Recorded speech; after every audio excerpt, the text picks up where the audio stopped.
Hey everybody, Josh the RV Nerd here at Spacious RV with another channel first, bringing you my very first brand new Yukon fifth wheel here. This is a Dutchmen product, and if you weren't aware, Yukon, Dutchmen, they're like a cousin, a subsidiary of Keystone. So this shares a lot of DNA with things like Alpine, Avalanche, and Montana.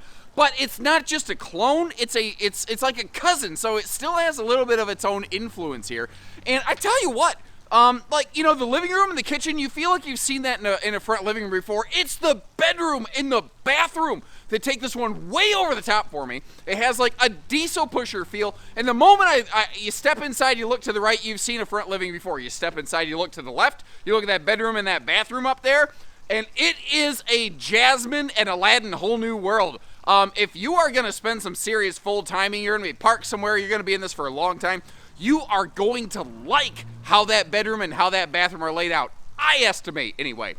It also solves the problem that a lot of people have with a lot of front living rooms now often have a half bath right in the kitchen. And there's a ton of people like, dude, I don't know about you, but I don't want to crap where I eat. You don't have that problem with this one. You have a totally private rear bedroom with a walk-through gigantic middle bath. Again, very similar to what I've seen out of some like bigger motorized RVs. But because the entire upper deck of this is elevated, it also solves the problem that a lot of front living rooms have in the way of having jack squat for outside storage. This thing has some massive outside storage space. And another thing that's kind of cool, Yukon actually shares management and production basically with a voltage back here. So they even stole a couple voltage concepts to maximize the storage on the outside of this one in a way that I don't know that I've ever seen a non-toy hauler really do before. And that's kind of the thing with Dutchmen. They do a lot of very cool, very innovative things that they don't really get credit for. And actually down at their factory, they've got a little phrase they like to use where if it ain't Dutch, then it ain't much. But I'm pretty sure every manufacturer has that kind of feeling about their campers, you know? And I would say something like, wow, it's a big RV, we better really get Doug in here. But Doug the lazy bum still doesn't work here. Maybe one of these days somebody named Doug will join our employment force, and the day that it happens, it's really going to like screw me up. Anyway, what are we looking at here? You know, a front living room, what's nice about these is they give you separated like kitchen, living space. They feel more residential in that regard, and this is certainly no exception. And I don't want to take away from what they've done in the front living room area because they've done a lot and they've done it very nicely. But there's a certain way that front living rooms seem to be most popular, and a lot of RVs out there really adopted that. Where this one really stands out to me is the kitchen, the bathroom, and the bedroom. Those to me are the big spectacular points. Because like a lot of other front living rooms, you've got the blackout night shades, you've got the dual hide-a-beds, but they meet in the middle to form one giant mega bed. Which is also, you know, kind of nice if you're going to be sleeping a bunch of people up here. You might have noticed how the TV can pivot around for some viewing if you're interested. And this is 6.5 foot tall in the upper deck. So if you need some extra big, you know, upper deck clearance, you can get that here. Now, if you're noticing, they have just tons of AC ducts going up here through the ceiling, which is going to really make it cool efficiently in here. And this is using the blade ducting system that Keystone and subsidiaries like Dutchmen and Crossroads can also use, where basically it creates like a little wind vortex to suck that wind out of the cold air, as it were, out of the ducting and down here into the living space to give you a better, more comfortable experience with a little bit less noise. Now, another nice little detail I noticed here is above the fireplace, effectively on, I guess, an extended mantle, but it's only about desk height. It's still solid surface. I like those extra sets of outlets up there in case you want to add like a Blu-ray player or something like that. But one of the really cool things here that is very easy to miss is the fact that there are a lot of RV outlets in this, or a lot of household outlets, rather, in this RV is what I meant to say. They have this little yellow lightning bolt sticker on it. That is telling us that those are prepped and ready to an inverter run. But one of the cool things about this RV is there's a couple different ways that you can get that inverter to be able to run things like, you know, that television outlet or a bunch of other outlets in the RV that we're going to see. I'm going to try to point those out as we go. And maybe you can, I don't know, if you're curious, keep a little tally, scribble them down where they're at or something like that. Now, one of the nice things here, too, is great door side window coverage on this one. That kind of comes at a push-pull, you know, cost and, you know, give and get. So this doesn't really affect anything, although some people don't like slides on the door side, but in the front living room, it's just going to happen. They went with a full slide down here in the kitchen on the door side, also giving us awesome window coverage.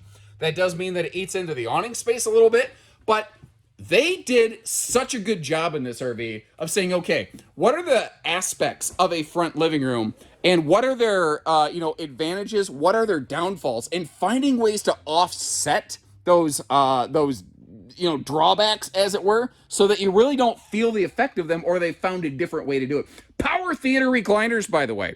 So maybe you've got a bad knee or something like that, and pushing down on the recliner, on a manual recliner, is a bit of a problem for you. You don't have that issue here. It is not cuddle compliant, but as we already established, you've already got a couple other sofas that could very well be cuddle compliant. So that's not a bad thing overall. By the way, the interior of this thing is carpetless up here in the you know, the main deck. Of course, my friend Mr. Samuel Martin III is going to say, yes, but what about the carpet square in front of the door? I'll see myself out. And I totally don't mind that. I love the tongue-in-cheek kind of fun that we have with our viewers. You guys keep that stuff coming. Remember, though, I said I think this one has some of the best storage that I've ever seen in the kitchen of a front living room. Because that's the thing. A lot of front living rooms, it's called a front living room. The living is the focus of the RV.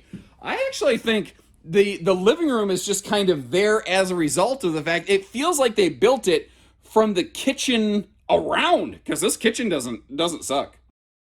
The kitchen does have one hiccup. It has very limited countertop space, so you kind of keep that in mind. But it is loaded with drawer and cabinet space. Ooh, another one of those inverter prepped outlets over here on the right-hand side, nice and down low, or if you want to put a little coffee maker or something over there, perfect little spot to do that. This has that big 4-burner Insignia oven right here, where if you're, or stove as it were, with the bigger oven, if you're actually going to be doing some cooking, you know, the 4 burners for some people, very, very handy. And it's big enough you can actually get, you know, 4 things on there all at one time. Now, pardon my reflection here in the convection microwave oven. My personal reflection's probably the ugliest thing in here.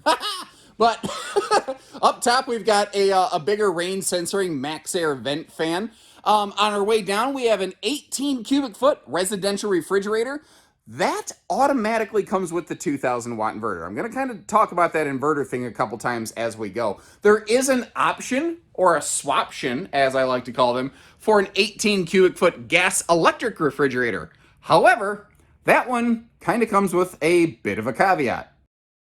The RV fridge normally would cost more, but in this case, it doesn't cost anything to swap around. So how did they accomplish that? Notice the motion lighting in that pantry, by the way. Well, they did it because the residential fridge includes the inverter, but the gas electric does not. So if you're wanting to do the gas electric to go off grid, you're going to probably have to add the solar package to re-add the inverter into your mix, unless you come up with your own. Now, this is, I think, fantastic. Fantastic execution of the countertop island storage right here, where you've got a dedicated wastebasket space. You've got triple plywood drawers down to the floors right there. Again, really the only hiccup with this floor plan, it is limited on countertop space. I would probably come up with like some kind of extra stand here, or frankly, I could see somebody coming up with like almost not like a bench, but an extra countertop chunk right here, where you could almost turn this into a peninsula. Now, remember I said, hey, did you see that light turn off in that pantry? Well, if you notice over here, you had a pantry next to a floor-to-ceiling pantry, which is across from a floor-to-ceiling pantry. This has more dry storage in the kitchen than any front living room I have ever personally seen. So if you're going to spend a lot of time in here, it's great for that. I do think you're going to want to come up with something to offset the countertop space. Now, as we said earlier, you're getting all kinds of door side windows over here. It does come at the cost of eating up some awning space, but they do compensate for that in a different fashion. And as we work our way down here, you see how this is totally carpetless down here on the slide floor. That is, again, the same kind of marine type flooring that like Keystone uses in a lot of their floors. And I feel like I am missing something. Oh, yeah, the 2 hideaway guest chairs that come included with this. What's kind of cool, this is a primarily couples use model, you know. If you are going to have guests, though, you can bust out the 4 extra chairs. Or what if you're going to be using those hide-a-beds for an extended family weekend or something like that? There's the same little gas-strutted chair buddy down here that you get on things like a Montana. So if you want to travel with all 4 chairs in here all the time and not have to stuff them and stow them away somewhere else, you can do that. It is just as easy as flipping that bar down and going to town. Now, sliding back from the kitchen, working our way backwards in the RV now, we bring ourselves to this gigantic, I like this bathroom. This is huge. It is a walk-through bathroom, which for some folks may present a little bit of a thing where like, yeah, but you know, what if I want to be able to get into the bedroom while someone's using the bathroom? I fully acknowledge how that is kind of a hiccup here. The good news is the actual toilet, the water closet, as it were, is separated, which we're going to see. Now, with the 6.5 foot tall upper decks that they have in here, headroom in this shower, absolutely not an issue. Also, something that's going to be nice for households with multi-height members, you've got the height adjustable shower hardware. You know in your vehicle, how you have like driver 1 and driver 2 settings? That's kind of what this shower can be right here. Similarly, you have a 300-pound rated seat that can fold down when you need it. What's kind of nice is there's a couple different ways you could use this. And I mean, the obvious thing is that you flip it down and you park your butt on it and you get yourself washed up. Very handy, by the way, for people who like to shave their legs like my Uncle Gary, who only shaves the front of his shins. But the other thing is, you don't think about it. Why has my voice gone up 3 octaves? You don't think about it, but I should edit this stuff out, but I never do. You don't think about it, but a lot of RV showers have like not a lot of place to put body wash, soaps, etc. This can just be a shelf where you set down your stuff. You know what I mean? There's a little soap caddy up here on the shower, but nothing for like, you know, if you've got like shampoo and conditioner and body wash and all the other things. That can be really useful as more than just a seat. So using that once again as a reference to give you a look at everything here, I like to point out both hits and misses by manufacturers. And I have noticed a surprising number of big, high dollar, large fifth wheels using 4-inch fart fans this year. That is something I just did not see a lot of in years past. I don't know if it's cost control. I don't know if it is related to part supply or what the deal is. But it's nice that they gave us that big fan in the kitchen area. But I really feel like it's a little bit of a miss not including those here. Now, both where the shower is as well as over here, and what again I'm dubbing the water closet, the, you know, private little bathroom space. Now, the thing when I see an enclosed bathroom like this is I'm not claustrophobic, but I'm big enough that, you know, if you're going to spend some extended time in here on a Taco Tuesday, it's nice to know you have room to set up shop and be comfortable for a while and not do twist 'em up bathroom yoga. I was very impressed and very pleased with the space that I got out of that one right there. Now, the thing is, remember how we had just huge storage in the kitchen?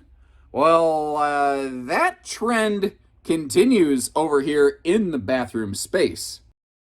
So over here, you know, not only did we just see like insane pantry space on this one, but right across from the bathroom, did you see, or the shower as it were, did you see the washer dryer hookups? This is set and ready if you want to do a combo or a stackable, you can, but these shelves are also removable. So if you need extra closet space, or if you want to do a combo, like do closet space above and then a combo washer dryer or something like that down below. I've also heard some people say, I use my washer and then I just line dry stuff. Okay, well you could do that here too, you know? So this gives you a ton of options. But then over in that, like normally double sinks, it's actually very hard for 2 people to be able to get in and use both sinks at the same time.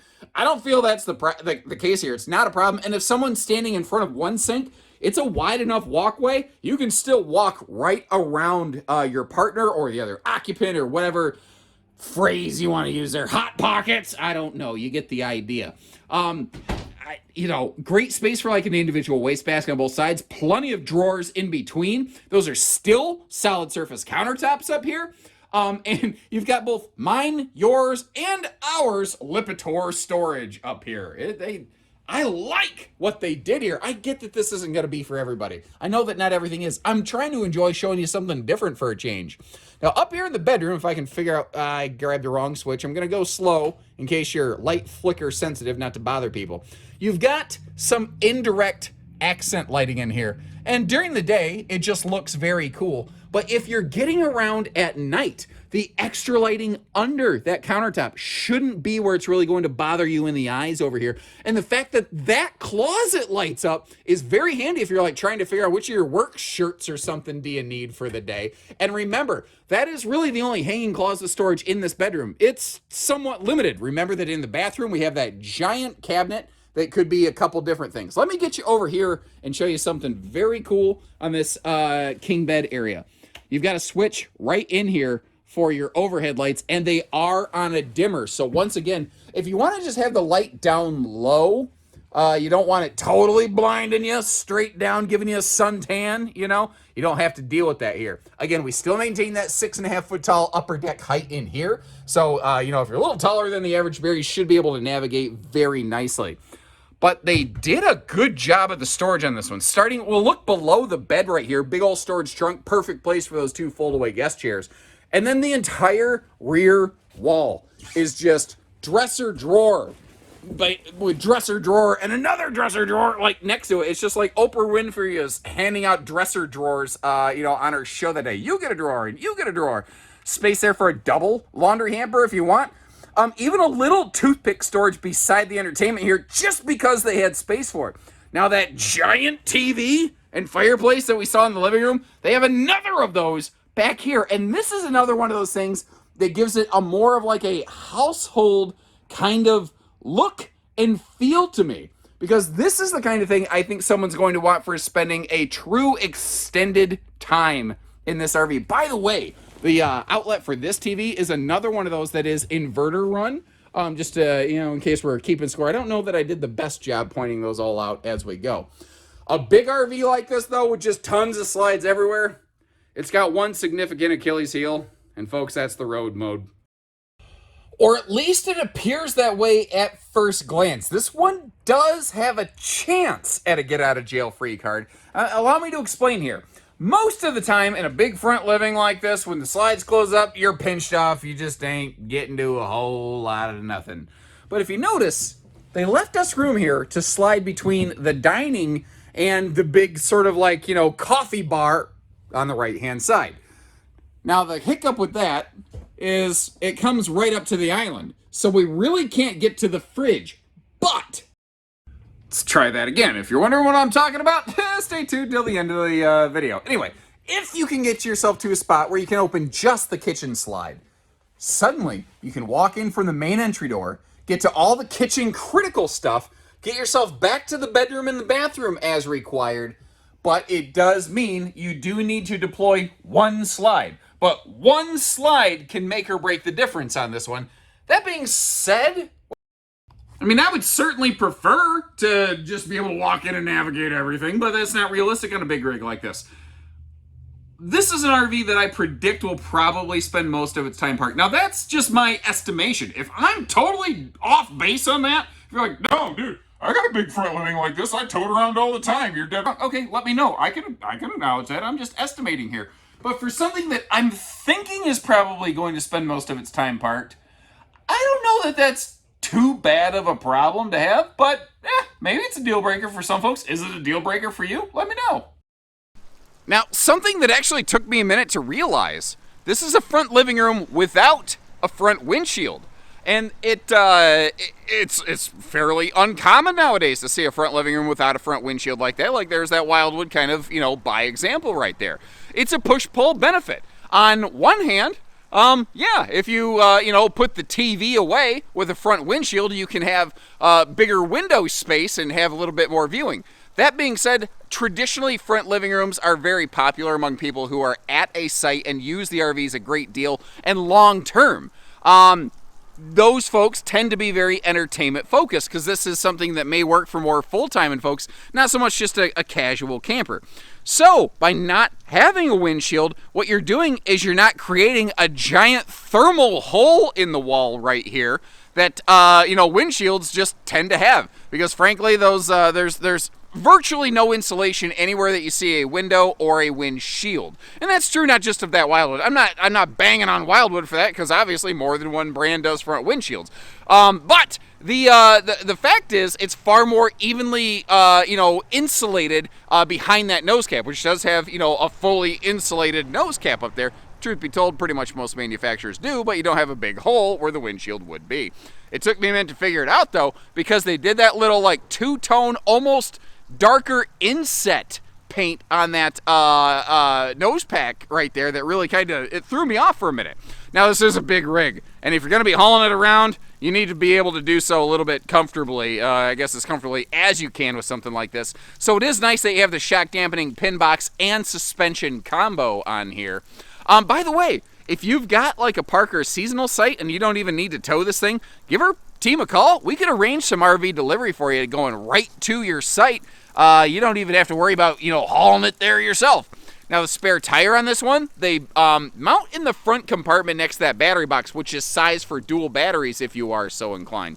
Some people feel a certain way about that. Some people don't like the spare tire there. To that, I would simply say we are going to see a massive outside storage compartment on this, so don't worry your pretty little head about that too awful much. Now, this is something that is easily overlooked. It is very cool. I recently did a video talking about how if you're going to check a used RV, you really need to look under the slides to see if there's any sort of soft spot. It's going to be extremely hard for that to ever be an issue here, because they don't basically just Darko weave that. That has a fully skinned, sealed underslide right there to help keep the water out of that long term, because again, this is an RV that might be sitting in one place for a long time. I could see people full timing with the slides out. Water can wash down those slide walls and try to wick into the slide subfloor, and now they've made it very, very difficult for that to take hold and become a problem. Over here, of course, we have our enclosed protected docking center. This is hot, cold camp rated. If you're looking for, the bigger, more extreme kind of weather package, it most certainly has that, as most big fifth wheels tend to do nowadays. Easy access to our auto leveling controls, and it doesn't have a giant front pass-through, but we've got huge rear storage. We also have over there that factory inverter, and there's two ways you can get that. So the first option, you can get the solar package, which includes a 2,000 watt inverter, or if you get the residential fridge like we're looking at today, you also get not the 1, but the 2,000 watt inverter, which allows you to power some bigger things like, coffee makers and whatnot with those lightning bolt emblazoned outlets. So even in its base form with a residential fridge, you actually still interestingly maintain some decent travel stop functionality. Now, we are packed in really close and tight together. Our tractor driver and our lot manager is extremely busy right now, so pardon me as I'm wedged right in here. But notice how you have that awning right out, it covers the entry door nicely, and there's a lot of clearance there, so on a rainy day you're not getting spritzed at the face. But a lot of people, by default, are going to look at this and say, oh, dude, they just wasted the awning. Hold on. Because, yes, that door side kitchen slide, giving you all the nice windows overlooking your campsite, yeah, it's definitely eating up a bunch of that awning. But that's just like awning number 1, and in a way it's kind of acting a little bit like a especially on a sunny day, like a built-in included slide awning. For patio space, you have a full second dedicated awning back here, and then we get ourselves into storage galorage on this thing. Front living rooms, they're not necessarily the originator of a concept like this, the mega basement storage front living. But historically, front living rooms had just terrible outside storage capacity. A big fifth wheel like this that people would spend a lot of time in, you had almost nowhere outside to be able to keep stuff. That is not the problem here. Now, right there, you see how they put a little bit of extra space between those two vertical support beams right there? There's I don't know if they did it on purpose like this, but there's a concept that I kind of had about this. Depending on what you're doing with your RV, what you're traveling with, because this is like I believe it's an 8-foot long and 800-pound rated MORryde storage tray, like the belly of a diesel pusher. the way that one beam separates a little bit further right there, if you had like a longer kayak or something, I think you might be able to nose it up in there. Anybody with an actual experience with that, I would love it if you chimed in. But again, the total basement storage capacity on this is just absolutely phenomenal. But then they did a couple little innovative things. Remember at the beginning of the video I said how they share some DNA with the voltage toy haulers from Dutchmen? They're kind of managed by the same people, Yukon and Voltage are. And instead of a fueling station, they came up with this handy little side pocket storage solution. And I'm kind of wondering, what would you do with that? I mean, here's what I've learned. If you have a storage compartment, people will find a way to put stuff in. If you build it, they will pack it. That is just a fact, Jack. But I'm wondering, you know, the people watching this, what would you put in there? Now, what's kind of cool is they did it on both sides. There was space in the skirt. They said, why not do it? I left the one side open, the one side closed, just to kind of give you a little bit of a visual reference there. Now, the underbelly, of course, enclosed, forced air heated, all those good insulated things that you're looking for in a big fifth wheel. What is also nice down here, you see how it does have a sewer, like little hose tube right there. Now, it's a lot closer to the other side of the RV. I think I would probably adjust that and slide it a little bit more over here onto this side of the RV, because having it near my hookups, personally, to me, makes a heck of a lot more sense, but thankfully that's just a couple set screws and that's an easy fix. And the weather was a little freezy, snotty this morning, but it's warmed up enough I felt it was okay to get up here and get you on the roof. And there's nothing like too extremely crazy to write home about. It's done well. It's done the way most big fifth wheel roofs are done, although there's actually more snow up here than I realized, so maybe this wasn't a good idea. All I really wanted to show you here is where you have the big power vent fan for the kitchen. It does have the little ears that stick up in case you want to add like a little vent cover on top of that, give you some. I tell you, those vent covers actually, just putting that extra layer on there, it's incredible how much heat it helps prevent from getting into your RV. Now, also, you see the roof solar prep plug behind that black bucket-looking TV antenna on the right-hand side there. From the factory, once again, you do have the option of getting a 190-watt solar package with 2,000-watt inverter, which is nice. That is something that I've heard a lot of people actually ask for. There's a ton of, especially travel trailers out there, that only have a 1,000-watt inverter package, and a lot of people say, man, you know, if it had a 2,000-watt, at least maybe I could like run some TVs or a coffee maker or something like that. So depending on how you plan to use this one, that is something you have the option of doing. And like I said, you can see my dirty shoe prints in the snow on the roof that I didn't realize was there at a glance. I'm gonna very carefully get down from here now. So again, this is the first Dutchman that I've had. I think it's my first brand new Dutchman I've had my hands on. Certainly the first Yukon. And there's going to be many more to follow that. Now, this is one of their very biggest models. If you're looking something close to that 35, 36 foot mark, take a look at the 320 rear living Yukon. Again, it's a floor plan that a lot of manufacturers make, but they put their own spin on it. So if you like what you see here, but it's a little big, a little heavy, maybe a little expensive, you can scale that down a little bit. Or if you're like, hey, tell me about those voltages. I'm going to have some footage coming out for some of those too, guys. I haven't done a good job of bringing you toy hauler footage, and I'm going to do my best to try to expand on that a little bit moving forward. And that's the thing. I'm really letting you folks guide me now that I can cover so many different things. So if you want to see more of these, you want to see some of those, if you want to see something else, leave me comments. Let me know what you like about these. Let me know what you'd like to see, and by request, I'll do my best to fill things in where I can. And short of that, thank you again for all the feedback you provide and all the continued support. You guys really keep me going. You really, really do. So take care, stay safe, have fun. Happy camping, everyone.